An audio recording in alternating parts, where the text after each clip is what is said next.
Boa noite, pessoal. Meu nome é Pamela, sou militante feminista pelas Marias de Lutas aqui em Piracicaba. E hoje eu estou aqui compartilhando com o SUP um debate muito interessante com dois candidatos aqui dos movimentos sociais, o deputado estadual, candidato a deputado estadual Djalma Nery e o candidato a deputado federal Alexandre Madel.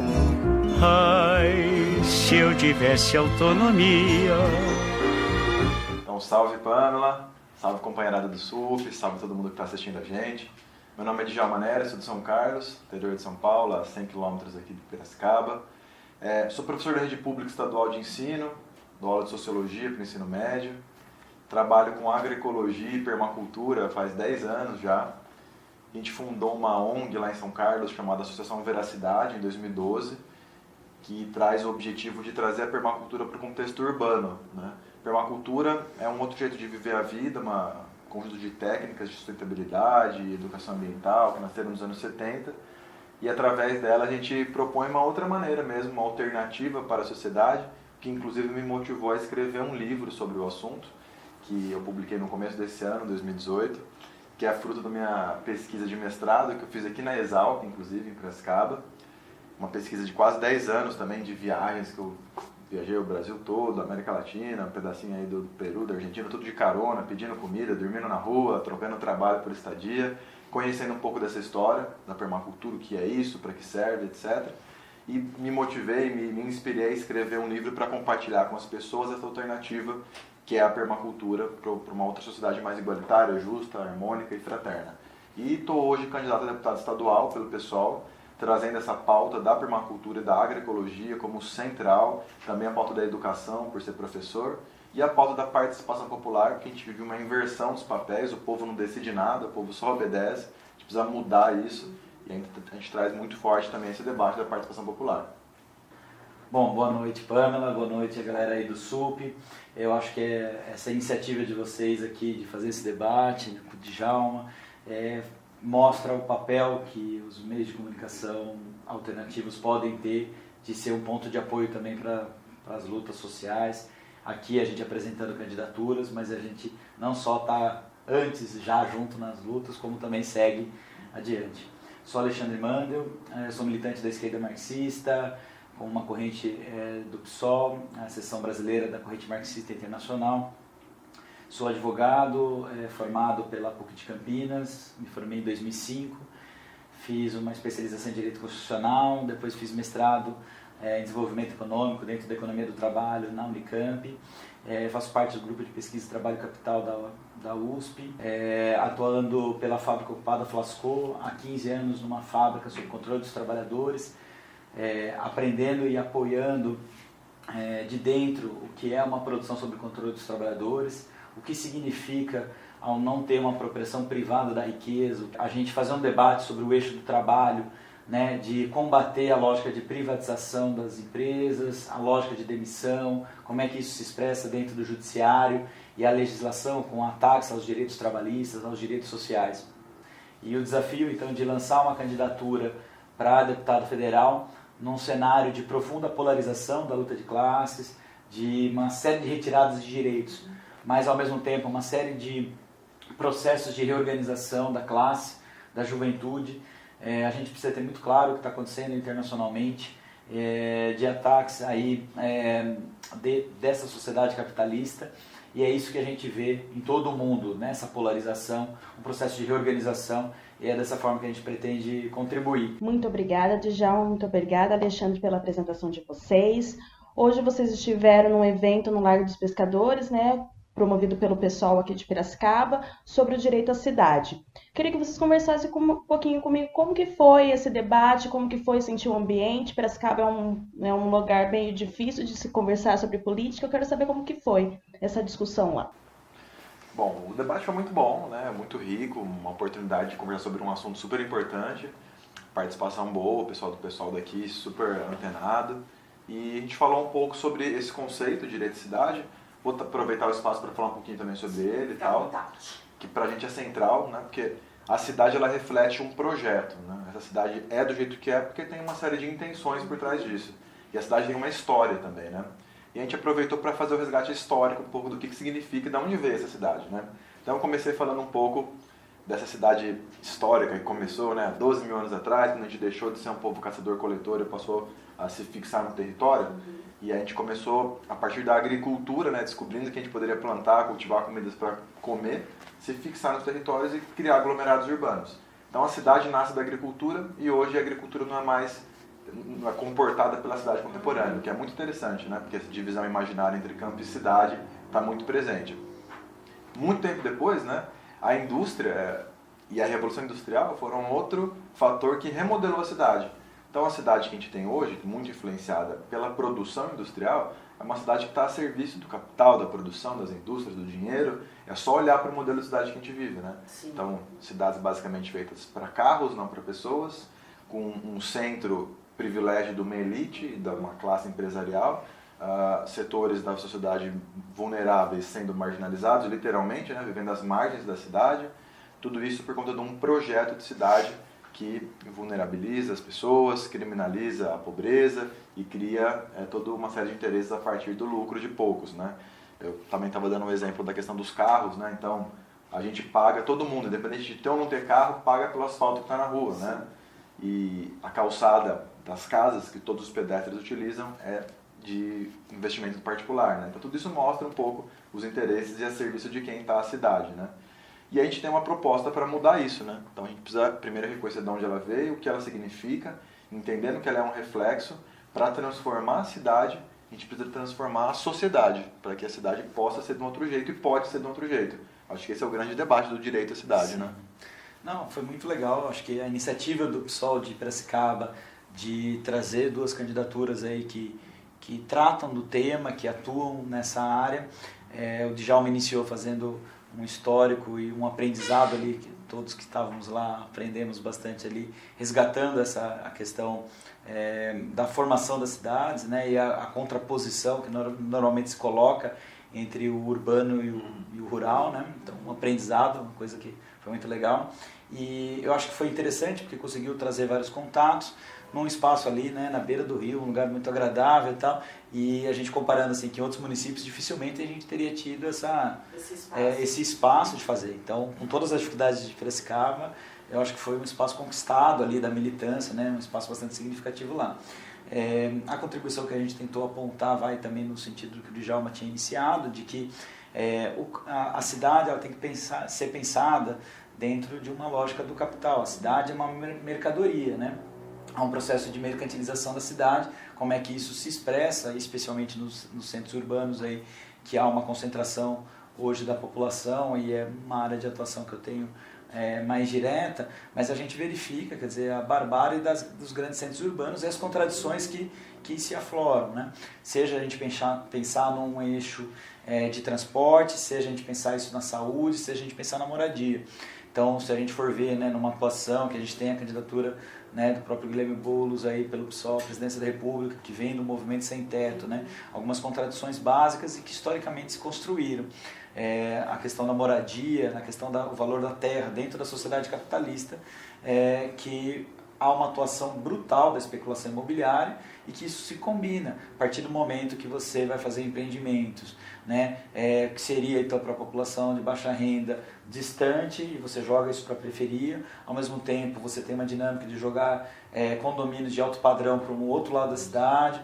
Como é que isso se combina com ações, né, que quando a gente fala áreas não regularizadas, a gente associa isso, né, com barraco, com favela, com moradia precária, e na verdade tem uma série de áreas irregulares de condomínios de alto padrão e tal, né? Então passamos um pouco para fazer esse debate de como há uma seletividade, inclusive do Poder Judiciário, das políticas públicas.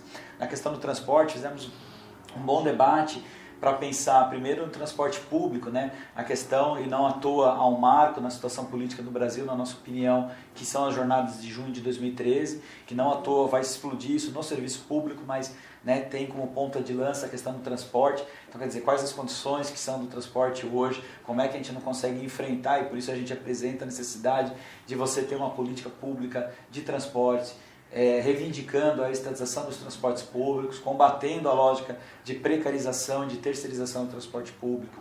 Mas também é interessante e necessário discutir medidas, né, de ciclovias, a pensar a partir do pedestre, como é que a gente trabalha isso, a dinâmica dos centros urbanos, né, especialmente nas grandes cidades, pensando a mobilidade. Porque você tem tantos vazios urbanos que poderiam ser utilizados para moradias, né, legitimar e defender e, né, não só se colocar ao lado, contribuir na organização para que os movimentos sem teto justamente cumpram essa tarefa histórica de ocupar os espaços vazios, né? E que a gente provoca as contradições por dentro do judiciário, que tem uma legislação urbanística muito boa, mas que não se efetiva, né? As reintegrações de posse são dadas, né, diariamente, aí, igual um papel de pão, sem qualquer análise do que essa propriedade cumpria. Aí você vai discutir isso, você vê que o problema é mais embaixo, porque os cartórios acabavam por legitimar a lógica de concentração do poder das famílias. Era uma questão, até que 20 anos atrás, era uma questão hereditária, não tinha nem concurso público.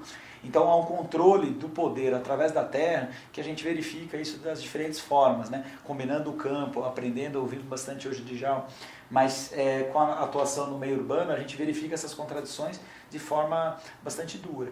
E um outro eixo, a questão da questão do trabalho, de a gente ver a quantidade de fábricas, né, que não só são fechadas pelos patrões, abandonadas, né, quantos galpões são abandonados, né, e a necessidade de você ocupar, seja para pensar pelas relações de trabalho, garantir o emprego, defender os direitos trabalhistas, mas garantir também ocupações que têm espaços culturais, né? Em Campinas a gente tem a Maloca Cultural, que é um espaço que nós dois aqui conhecemos e atuamos, defendemos, é um espaço estratégico, e se assim a gente for vendo, toda a cidade, né, a gente faz a defesa das ocupações, né? Então, do mesmo jeito que a gente ocupa as escolas, os estudantes secundaristas que deram uma lição de como se organizar e defender a educação pública, do mesmo jeito, né, o movimento sem teto, o movimento sem terra, as ocupações nos espaços culturais, também é um eixo estratégico, e vocês aqui, o SUP, essa casa, representa a necessidade de a gente garantir o que na Constituição está como aquela função social da propriedade, mas que é muito para além disso, né?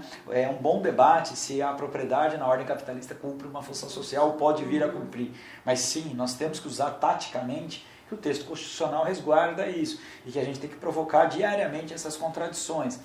É um bom debate também de quem são os juízes, quem são os representantes do Ministério Público, quais são as condições objetivas e materiais para a gente conseguir virar juiz e promotor. Tem as louváveis, as pequenas exceções, mas o grosso do judiciário está montado, né? E isso se reflete aí numa série de esferas que, a partir do momento que o povo em luta, né, em cada combate, está sendo criminalizado, né?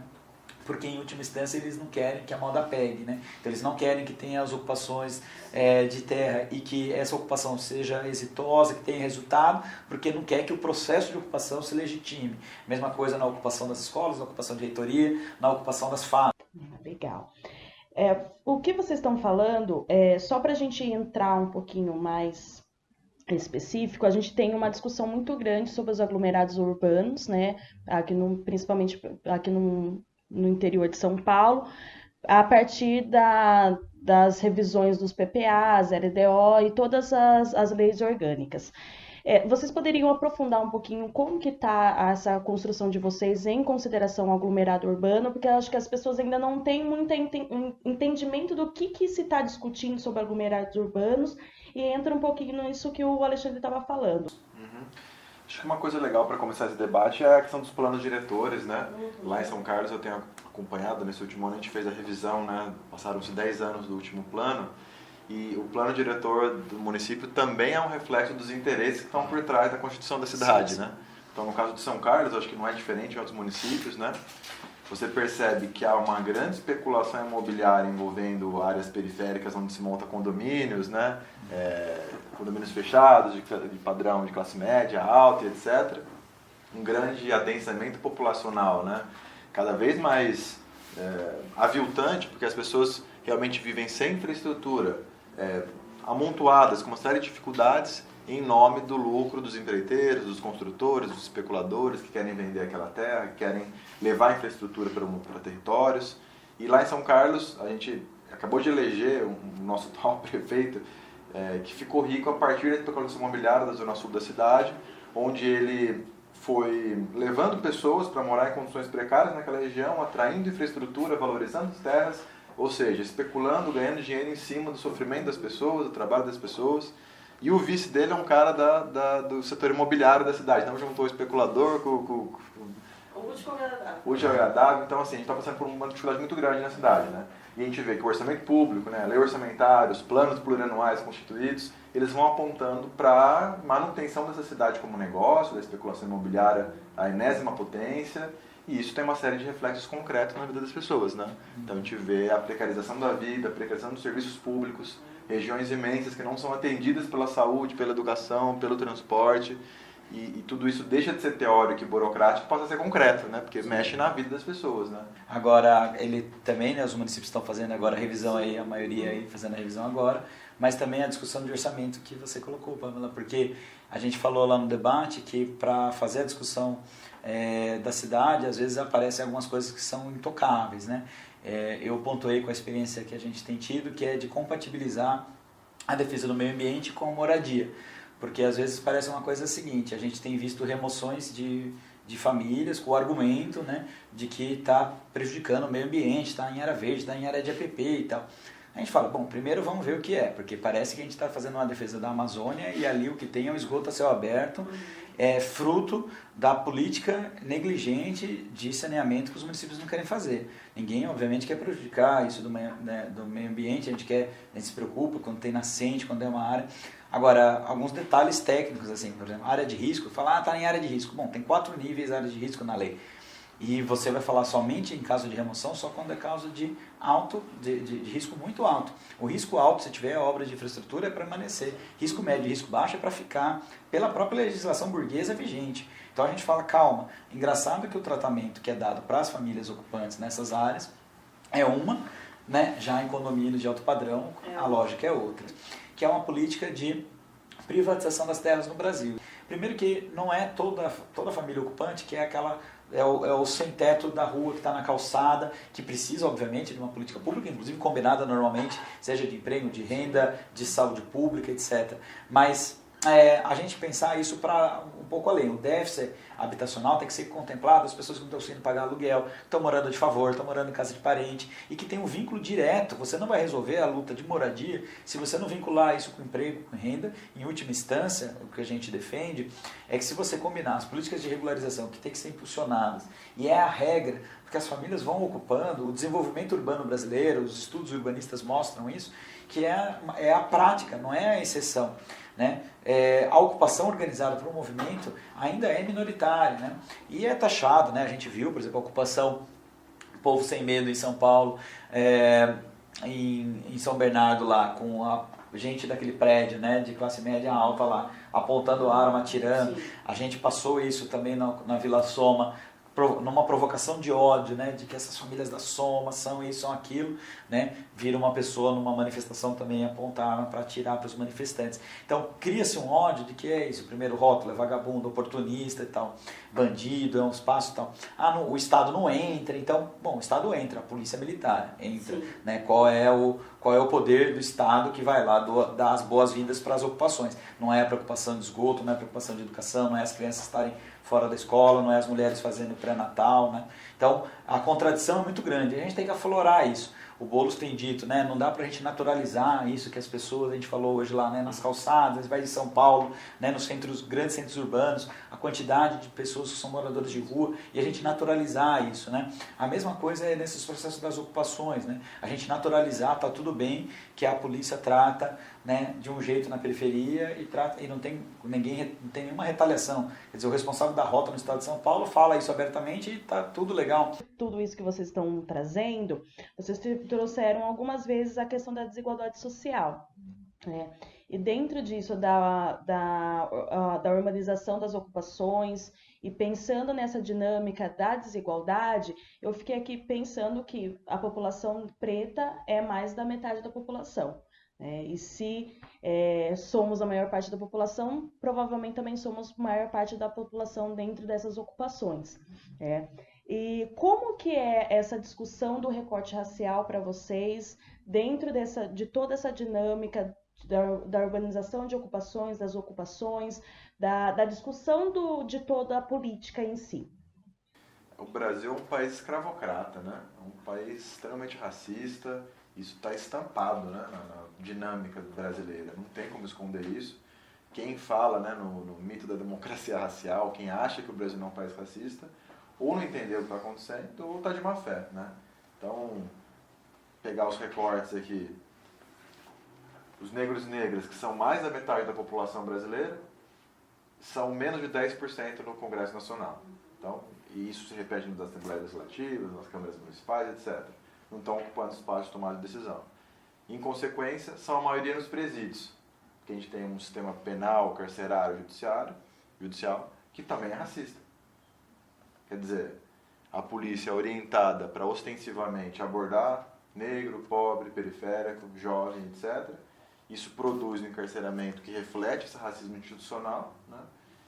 Isso vira uma bola de neve, porque historicamente, né, os negros que foram jogados para as periferias, porque foi o que sobrou, né, não têm acesso a uma estrutura, a uma infraestrutura de qualidade, não têm acesso à educação, são criminalizados, estão presos, não tem, isso obviamente coloca em situação de vulnerabilidade. Então, para a gente pensar qualquer política séria no Brasil, nós temos que passar obrigatoriamente pelo debate racial. Quem não passa por isso, ou não entendeu que a política é séria, ou não está afim de fazer uma política séria. Então, e aí eu falei em nome do pessoal, né? Apesar de nós sermos homens brancos, né? A gente tem noção desse desafio e sabe que não existe nenhuma atuação política que não passe por essa pauta, né? Então, a gente tem que realmente focar nisso. Não, nas ocupações, de forma bastante evidente ali, o corte racial que acaba tendo, que é justamente a população que está mais marginalizada, né? Então, seja o homem negro, seja a mulher negra. Na Vila Soma a gente fez um debate uma vez que justamente apontava isso. O perfil de mulheres ali, que era o núcleo familiar, e a gente vê, inclusive, como não dá conta do conceito, assim, porque era o núcleo familiar, mas tinha muita gente que era sozinha. E daí vinha assistentes sociais, os assistentes sociais, nossa, isso aí é manobra, porque estão pegando 2 apartamentos, porque vai entrar 2 cadastros. As pessoas falam, não, bem-vindo, mudou a lógica de núcleo familiar, né? Como que vocês veem essa possível atuação de vocês na questão do encarceramento da população preta, mas da população pobre em si? Bom, Pamela, o que rola hoje é uma política de encarceramento em massa, produzida de uma maneira bem consciente pelo Estado brasileiro, né? Então, se a gente pegar o recorte, a gente já falou disso, o perfil, né, do presidiário é basicamente jovem, negro, pobre, periférico, né? E que grande parte está associado a crimes patrimoniais, a tráfico de drogas, etc. São pequenos crimes, né? Então hoje nós temos uma população carcerária gigante, são quase 800 mil pessoas presas, quase o dobro da capacidade dos presídios, né? Tem quase 2 pessoas para cada vaga. As mulheres representam 5%, são um número pequeno, né, em relação ao todo, e que em geral está associado também ao tráfico de drogas, né? Então é muito sintomático ver qual que é esse papel, essa função, esse recorte de gênero dentro dos presídios, né? Mas o que na minha concepção precisa ser feito é mudar a lógica penitenciária, penal, judiciária, para deixar de promover a política de encarceramento em massa. E uma das principais coisas que acontece hoje, né, é essa chamada guerra às drogas, que na verdade é a guerra aos pobres, né, guerra às periferias. Hoje você tem quase 300 mil jovens, né, quase metade dessa população toda aí, está presa por portar pequenas quantidades ou de maconha ou de outras drogas.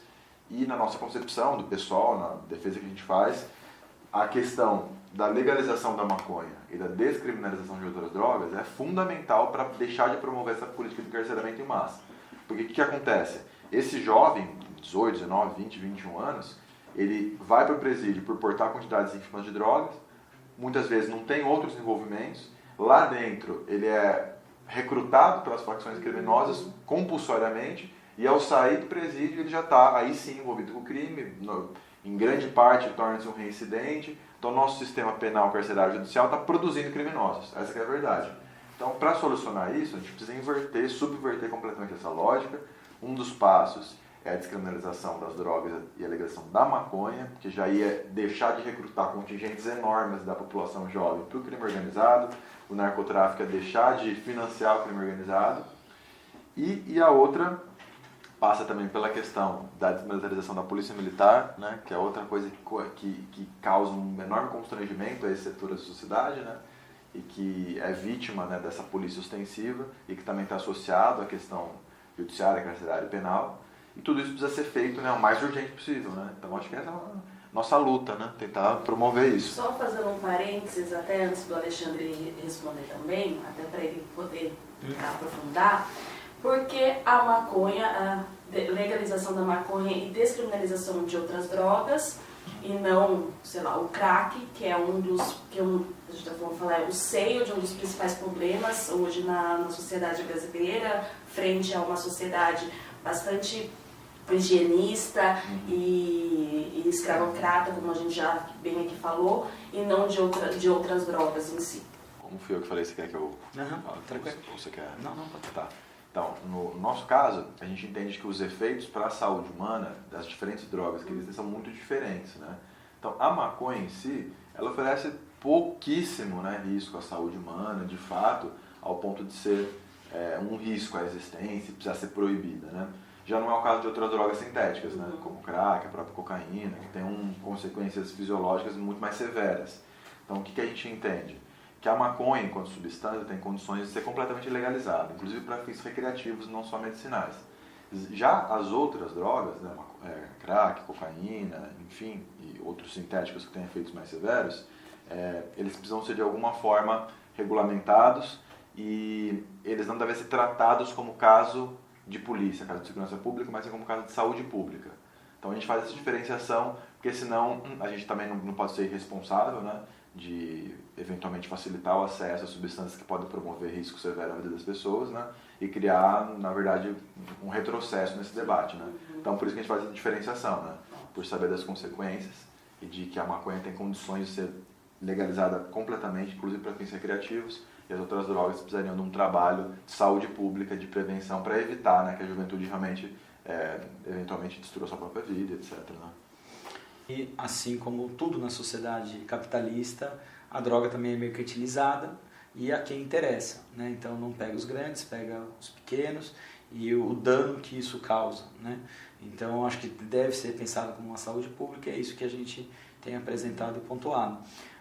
Você iniciou também perguntando como é que a gente relaciona isso com a questão racial e de gênero das mulheres na situação dos presídios, né? Tem algumas particularidades, porque é verdade isso do número que é bem menor, mesmo que crescente e vinculado ao tráfico, né? Como é que isso está relacionado. Algumas políticas públicas que têm que ser próprias pela questão da mulher, né? Tem uma discussão de como é que isso se combina por dentro do judiciário. Agora, recentemente teve o caso, né, de mulheres que têm e que tem que comprovar que são mães solteiras ou que não tem outro companheiro para poder sair por conta disso, né? E a gente comemora uma vitória, mas olha as condições que a gente está comemorando, quer dizer, são direitos básicos e tal, né? Você também perguntou de como que a gente pode, né, através de uma campanha, aqui fazendo esse debate, mas eventualmente eleito, o que a gente pode apresentar. Acho que se combina com as demais medidas que a gente discutiu aqui, de a gente apresentar projetos, pontos de apoio aí do que os movimentos e os diferentes setores já vêm fazendo, mas principalmente denunciar situações concretas que já poderiam fazer. É para isso que serve, né, a legitimidade da fala, de baixar um deputado estadual, um deputado federal no presídio e verificar as condições que estão, cobrar isso, combinando medidas com a Defensoria Pública ou outros órgãos, de fazer mutirões e retirar realmente as pessoas que já cumpriram pena, fazer um debate sobre a discussão, né, de quem está preso provisoriamente, né, e a gente vê o nível de agressividade, né. A desembargadora Kenarik, que é uma membro da Associação dos Juízes para a Democracia, extremamente combativa, né, dessas louváveis exceções, né, ela foi duramente perseguida, até com o CNJ, tudo, porque ela estava deferindo de ofício quem já tinha cumprido pena. E, então, assim, o judiciário, volta àquela discussão que eu falei, que se tem uma questão servida dessa conjuntura, e a gente vê um pouco como as coisas funcionam, né? A gente chama até, né, justiça, né? Justiça é um valor moral, é o poder judiciário. Mas no âmbito trabalhista e no âmbito criminal, são os dois pontos muito estratégicos. Eu gosto de um livro clássico da criminologia, mas que faz essa relação da Revolução Industrial, como se inicia a formação da classe trabalhadora e a formação dos presídios. Não existia antes. A Cárcere e Fábrica do Dário Melossi, que mostra como é um vínculo necessário para você disciplinar a força de trabalho. Então, com os crimes antigos lá de vadiagem e tal, como é que você jogava isso para o cárcere, mas com a mesma dinâmica da fábrica, né? Então, esse é um desafio de romper a dinâmica de encarceramento que hoje existe, combinar uma perspectiva de combater o capitalismo que nós vivemos. Então, aprofundando, na verdade, mais na questão de gênero, eu, como militante feminista, não podia deixar de fazer uma pergunta para vocês nesse âmbito, né? Hoje a gente discute bastante a questão do feminicídio e da violência doméstica e familiar contra a mulher, mas eu queria aprofundar mais a questão de políticas afirmativas para as mulheres de fato, né? Porque hoje a gente tem uma discussão muito ampla nessa vertente, mas a política de prevenção e enfrentamento a gente quase não tem, né? Vocês, enquanto candidatos, qual que é a pauta de vocês para com as mulheres hoje? Então, a gente comentou um pouco sobre isso também no nosso debate, lá no Largo dos Pescadores, e surgiu essa questão também, porque é extremamente, né, importante, legítima, etc. Obviamente, né, a gente tem limitações para abordar ela, né, por questões óbvias, né? Mas tem um compromisso público que a gente tem que assumir, eu imagino que, né, tanto eu quanto o Alexandre, né, de vocalizar as lutas das mulheres a partir de demandas legítimas, né, que sejam trazidas pelos movimentos organizados, mulheres feministas, etc. Uma vez ocupando esse mandato, colocar o mandato à disposição dessas lutas, entendendo que existe uma simetria total, né, na sociedade patriarcal que a gente vive entre homens e mulheres, e que é necessário uma atenção especial, políticas públicas específicas, né, para buscar equalizar, né, extinguir essa desigualdade de gênero que existe, né. Dá para citar algumas coisas, assim, né, por exemplo, a questão institucional, né, reflete muito claramente, né, isso. Então a gente falou no começo de que menos de 10% dos membros do Congresso são negros. É a mesma coisa para as mulheres, né? As mulheres são a maior parte da sociedade e são a minoria no Congresso. Isso se reflete em outros espaços também, né? Como que a gente pode mudar isso? Hoje existe uma cota de gênero, que se chama, né?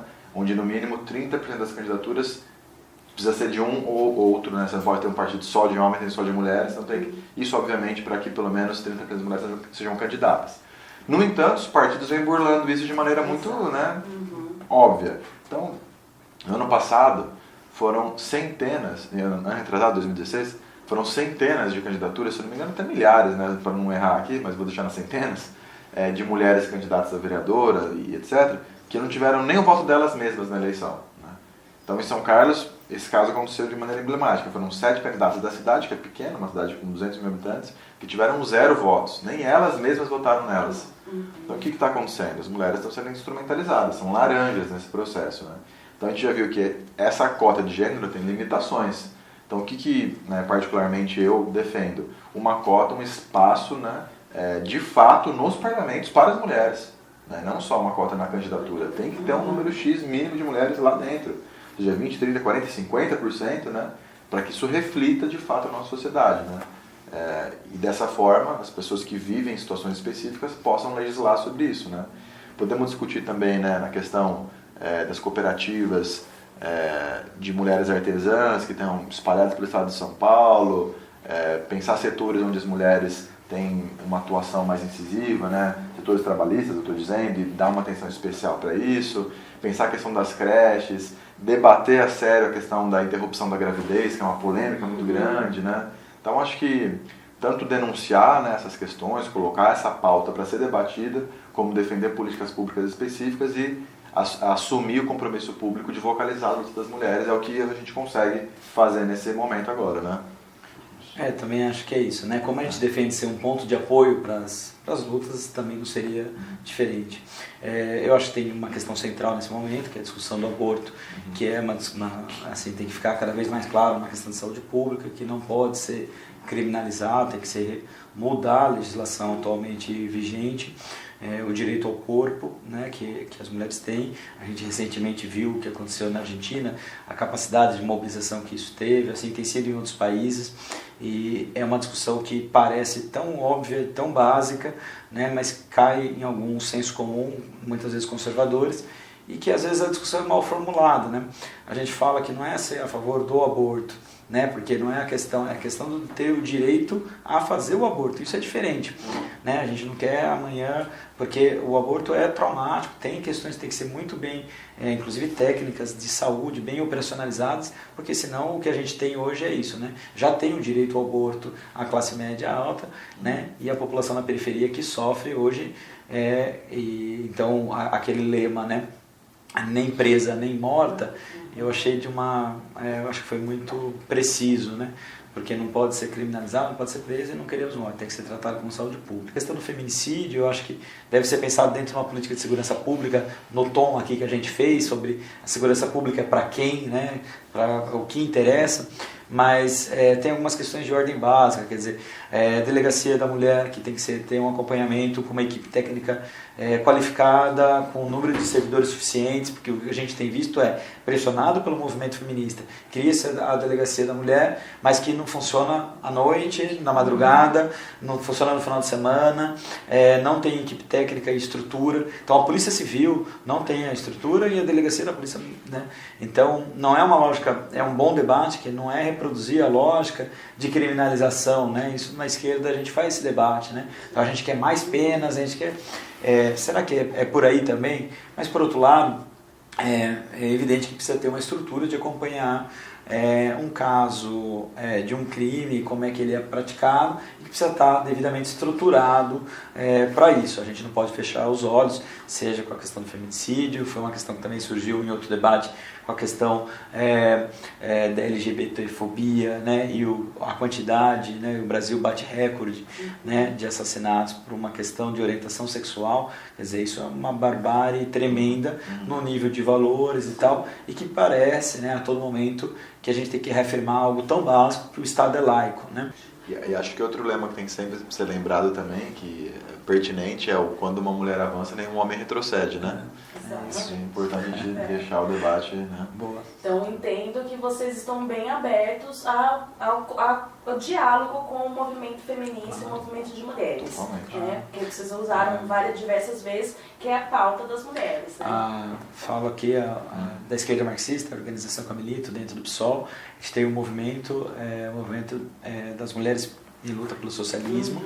Tem um programa, tem material, fizeram uma cartilha agora que foi um sucesso, assim, compilando uma série de textos, justamente contribuindo, porque se a gente vai resgatar nas experiências históricas revolucionárias, o que virou depois é outra coisa, mas foram os momentos onde se demarcou justamente pela liberdade sexual, onde foi discutir justamente creches, lavandarias e restaurantes públicos, né?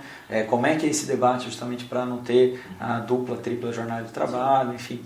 Então, vale a pena a gente beber de fontes das experiências históricas dos movimentos e como é que a gente consegue se apropriar e aplicar para a nossa realidade nessa nossa conjuntura. Agora, a gente finalizando, né, vou abrir para os candidatos apresentarem um pouquinho da plataforma de vocês, né, de uma forma também, né, mais sucinta, mas para que a gente possa também aprofundar um pouquinho do que vocês, a proposta de vocês, né, porque a gente fez uma discussão bem ampla, que a gente conseguiu abranger bastante discussões, mas se vocês tiverem alguma coisa mais específica para tratar, ficam à vontade. Bom, primeiro então apresentar um pouco o conteúdo e depois a forma da nossa proposta parlamentar, né? Acho que são coisas complementares e, de certa medida, inovadoras também, né? Então acho importante deixar o mais transparente possível, né, de antemão, primeiro por uma questão de ética, né, de compromisso com quem vai nos apoiar e tal, e segundo para ter legitimidade para implementar aquilo que a gente se compromete a fazer. Então, por conta da trajetória, da história, enfim, na nossa candidatura a gente elegeu 3 principais pontos, né, como eixos centrais aí. O primeiro é a questão da ecologia, da questão ambiental, né? Por militar nessa área há muitos anos, com agroecologia e permacultura, e entender que isso de fato é uma questão central, né? Está associada à classe, né? Não é só uma questão periférica, uma questão identitária, é uma questão realmente de classe, assim, né? A questão ambiental afeta diretamente os mais pobres. Isso é muito óbvio, assim, né? Então, nós precisamos olhar para isso com carinho, né? Então, para a gente isso é um pilar central, a defesa ambiental, a reforma agrária, a agroecologia, a permacultura, como ferramenta de transformação da nossa sociedade, em harmonia com a natureza, com a saúde humana, com os direitos animais, tudo que envolve o nosso meio ambiente, nossa ecologia, precisa ser de fato observado com atenção. Entram as hortas comunitárias, gestão de resíduos, uma série de outros pontos que se desdobram daí. O segundo é a questão da educação. A educação também é central, e como diria Darcy Ribeiro, né, a crise na educação no Brasil não é uma crise, é um projeto. Esse projeto aliena as pessoas, desinforma as pessoas, cria uma série de dificuldades, inclusive para a construção da consciência crítica. Então, olhar para a educação pública, universal, laica, de qualidade, também é um centro. Até como educador público não poderia deixar de olhar para isso. Então, para a gente olhar muito bem para isso, a questão da condição de trabalho do professorado paulista, né? A gente estava falando que os professores são a profissão pior remunerada do estado de São Paulo e do Brasil, né? Então, não à toa, é um sucateamento proposital. Então, temos que mudar as condições de trabalho, currículo escolar, infraestrutura, olhar para isso. E o terceiro ponto é da participação popular. Então, de novo, a questão da inversão, né? Então, nosso congresso, nossas assembleias, nossas câmaras municipais são o oposto da sociedade, tá? Então, uma maioria, num Brasil feminino, negro, pobre, jovem, né? A grande maioria nesses espaços é homem, branco, rico, de espaços centrais, né? Mais velhos, etc. Então, nós precisamos ter uma aproximação, né? Que seja com a representatividade em si, ou com pessoas abertas a entender esses desafios e encaminhar questões concretas, né? E mudar a relação que as pessoas têm com o poder público, que hoje é uma relação completamente distante, apagada, né? As pessoas a cada 2 anos vão apertar um botão numa urna e a gente chama isso de democracia. Isso é uma farsa, é uma piada, a gente não vive numa democracia, né? O que mais se aproximaria disso é um governo representativo, e olhe lá, né? Porque nem representar as pessoas representa. Sim. Então a gente precisa mudar, né, esse sistema decisório de participação popular, né, trazendo a ferramenta, né, a figura dos plebiscitos, referendos, consultas populares, a democracia direta participativa. Então o nosso compromisso nesse terceiro pilar é esse foco na democracia direta participativa e nas mudanças nas formas de representação. E aí por isso me leva à forma do mandato, né, que é o outro lado, eu falei do conteúdo, a forma. Nós estamos propondo um modelo de mandato um pouquinho diferente do convencional também, que hoje é muito baseado no indivíduo, né, no parlamentar, numa figura que vai lá e decide para onde vai e para onde não vai. A gente tem uma proposta do mandato coletivo ou colaborativo, composto por um conselho, onde nós estamos convidamos oficialmente, né, 35 entidades, entre elas o MST, MTST, FNL, Marcha Mundial de Mulheres, Via Campesina, enfim, uma série de grupos, né, que para a gente são importantíssimos nessa conjuntura, para compor um conselho deliberativo que vai decidir os rumos desse mandato. Quais vão ser as votações, posições, decisões e para onde vai a estrutura desse mandato. Então essas são as nossas propostas de conteúdo e forma, né? Estamos numa luta que é uma luta desproporcional, assimétrica. A gente sabe que quem ganha eleição hoje é quem tem grana, né? Por quê? Porque essa pessoa... Hoje mesmo estava fazendo campanha em São Carlos, né? E agora que a gente entrou no fervo das eleições mesmo, né? Então você vê um monte de gente com bandeira, com panfletinhos e tal. E você percebe que não são militantes exatamente, né? E até conversamos, foi engraçado bater um papo com uma galera do PSDB que estava lá fazendo umas bandeiras e tal. Foram pedir volta numa feira de orgânicos que eu participo, eu estava lá na feira e um pessoal falou, não, eu vou votar naquele cara ali. Mas como assim? Não, ele é o candidato e está aqui. Nossa, a pessoa achou estranho e veio conversar comigo. Então, mas você é o candidato e você mesmo está aqui? Eu falei, não, sou eu, estou com mais gente, etc. Fui conversando, mas seu trabalho é voluntário ou é pago? Não sei o que, a pessoa não quis responder, já deu para entender que era pago. Enfim, a gente vê que tem uma diferença muito grande entre quem tem dinheiro e quem não tem nas condições de fato ocupar esse espaço. E para a gente, o ponto de apoio que a gente consegue encontrar nessa disputa é a convicção das pessoas que querem mudar isso. Então, aproveito para deixar esse convite, né?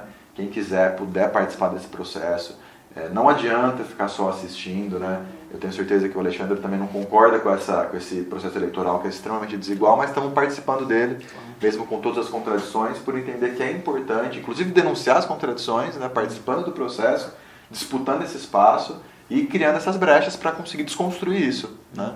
Então é uma luta, uma missão que precisa de gente, de participação, e quero convidar todo mundo que se sentir tocado para fazer parte disso também, vir com a gente construir as propostas, o formato, o processo, o conteúdo. E é isso, agradeço o espaço aqui do SUP, da galera, do Alexandre, do Fido, todo mundo que vai assistir a gente. Fico à disposição para conversar nas redes sociais, Djalma Nery, Facebook, Instagram, enfim. Essa história, como o Alexandre já falou aqui, nem começa nem acaba aqui. A eleição é só um momento. A gente fez muita coisa para chegar aqui, vamos fazer muita coisa e com certeza nós vamos se encontrar em vários outros lugares por aí. Legal. Também acho que saudar, né, acho que essa iniciativa que vocês têm conseguido usar esse espaço aqui como um ponto de resistência em relação a isso. Acho que é importante o que o SUP a gente conhece aí já de longa data e o trabalho que vem sendo feito, e agradeço aí o convite que foi feito, de Djalma, hoje pessoalmente nessa atividade, aqui o debate. A nossa candidatura é uma candidatura também de um projeto coletivo, algo que se constrói a partir da luta da esquerda marxista, que se vem se colocando, que tem experiências com outros camaradas que cumpriram essas tarefas em mandatos anteriores, e vai numa linha de você ser o ponto de apoio para essas lutas. Pessoalmente aqui, como me apresentei no início, estou já há algum tempo aí com acompanhando uma série de lutas, e a gente entendeu que nesse momento era importante justamente sair pela primeira vez candidato. É um desafio, temos muito claro o limite do terreno eleitoral, não é o terreno privilegiado da luta de classes, né? Ao lema, né, de que diz que se as eleições mudassem realmente elas seriam ilegais, né? Pois é. Então, mas também seria um esquerdismo, né, baseado no esquerdismo infantil de você também de não participar. A questão é como participar. Sim. Então, sem provocar ilusões, mas também brincando aqui, né, não sendo o anticandidato, então sim, pedimos votos, apoios, se somem às campanhas, nas redes sociais, nas atividades, e é assim que a gente tem construído. Que tem uma questão financeira assimétrica enorme, que aparece que não, porque, por exemplo, é a primeira eleição que o CNPJ não pode doar. Qual é a diferença da Odebrecht para o Marcelo Odebrecht doar? O Henrique Meirelles bater no peito dizendo que não tem dinheiro e que ele paga a dele. Ou o João Almoedo, ou o Kim Kataguiri. Não tem condição, é desse nível que a discussão está colocada. E fraternalmente a gente sabe que mesmo dentro, às vezes, do campo da esquerda tem candidaturas muito mais estruturadas e tal.